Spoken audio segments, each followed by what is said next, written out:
Power లేని వాళ్ళు power presentation ఎందుకు సార్? మాట్లాడితే గత పాలకులు ఎన్నిసార్లు మాట్లాడతారో ఆ మాటకు కూడా విసిగి వేసారిపోతుంది. గత 10 సంవత్సరాల నుంచి మేము ఏం చేసాం చెప్పండి.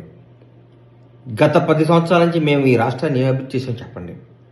మేం చెప్తాం గత 10 సంవత్సరాల నుంచి మీరు ఏం దోసుకున్నారో, మీరు ఆర్థికంగా ఏ స్థాయి నుంచి ఏ స్థాయికి వచ్చారో, మీరు ఆర్థికంగా ఎక్కడి నుంచి ఎక్కడ ఉన్నారో, మీ నాయకులు కానీ మీరు కానీ మీ జీవన విధానం ఎంత మారిపోయిందో, తెలంగాణ ప్రజలు ఎంత వెనకబడ్డారో, మీరు ఎంత ముందుకు పోయారో మేము చెప్తాం.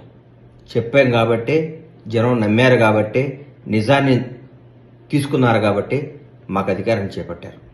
అధికారం చేపట్టి నెల రోజులు కాకుండా కూడా మీరు అప్పుడే ఎందుకు సార్ అంత ఆతృత, ఎందుకు అంత బాధ, ఎందుకు అంత భయం? కాంగ్రెస్ ప్రభుత్వం అద్భుతంగా పరిపాలిస్తుందనా? కాంగ్రెస్ ప్రభుత్వం ముఖ్యమంత్రి గారు మంత్రులందరూ ప్రజలు అందుబాటులో ఉన్నారనా? అనుక్షణం అందరికీ న్యాయం చేస్తున్నారనా?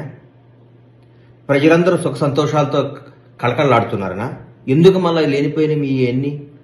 ఆగండి, వెయిట్ చేయండి, టైం ఇవ్వండి, అద్భుతంగా చేస్తాం. 20 గంటల పనిచేసే ప్రభుత్వం వచ్చింది రోజుకి. అందుబాటులో ఉండే ముఖ్యమంత్రి గారు వచ్చారు, ప్రజల మనసులో ఉండే మంత్రులు వచ్చారు. రాష్ట్రం ఎక్కడికో దూసుకుపోవడానికి సంసిద్ధంగా ఉంది.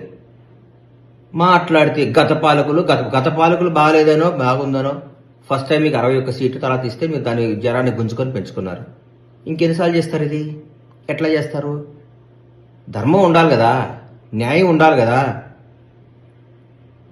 వచ్చి 4 రోజులు కాలేదు, తట్టుకోలేకపోతున్నారు, నిద్ర పట్టట్లేదు మీకు. ఎందుకు? ప్రజాస్వామ్యం గొప్ప సార్. మీరు బాగా చేయలేదు, మాకు అధికారం ఇచ్చారు, మళ్ళీ 5 ఏళ్ల తర్వాత మా తీర్పు చేసి మళ్ళీ మాకు ఇస్తారు. మళ్ళా ఒకవేళ ఇవాళ కూడా చెప్తున్నాం, మేము తప్పు చేస్తే జనం మమ్మల్ని శిక్షిస్తారు. కానీ ఆ పరిస్థితి రానియం మేము. ఆగండి, ఓపిక పట్టండి. నిద్ర పట్టట్లేదా? భయంగా ఉందా మేము చేసిన తప్పులు బయటకు వస్తాయని? ప్రజాస్వామ్యం గొప్పది, ప్రజలు గొప్పవాళ్ళు, న్యాయం గొప్పది, న్యాయ వ్యవస్థ గొప్పది, అందరూ గొప్పవాళ్లే.